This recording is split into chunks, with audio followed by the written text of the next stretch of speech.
তারপর যেতে যেতে যেতে এক নদীর সঙ্গে দেখা, পায়ে তার ঘুঙুর বাঁধা, পরনে উড়ু উড়ু ঢেউয়ের নীল ঘাগড়া।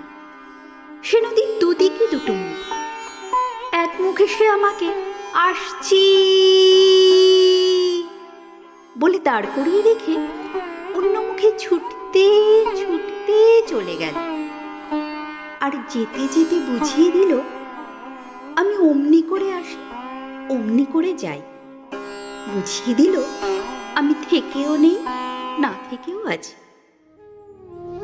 আমার কাঁধের ওপর হাত রাখলো সময়, তারপর কানের কাছে ফিসফিস করে বলল, দেখলে, কাণ্ডটা দেখলে, আমি কিন্তু কখনো তোমাকে ছেড়ে থাকি না। তার কথা শুনে হাতের মুঠোটা খুললাম।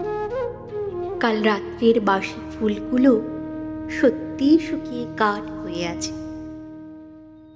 গল্পটার কোনো মাথা মুন্ডু নেই বলে বুড়ো ধাড়িদের একেবারেই ভালো লাগলো না।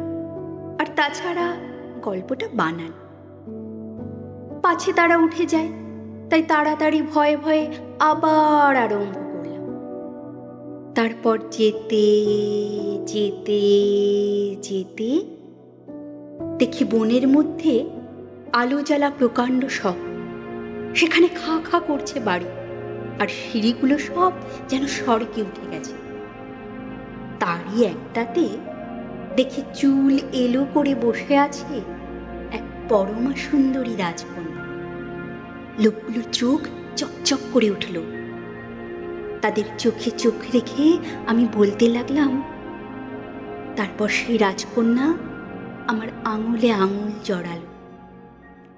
আমি তাকে আস্তে আস্তে বললাম, তুমি আশা, তুমি আমার জীবন। শুনে সে বলল, এতদিন তোমার জন্যই আমি হা করে বসে আছি। বুড়ো ধাড়িরা আগ্রহী উঠে বসে জিজ্ঞেস করলো, তারপর?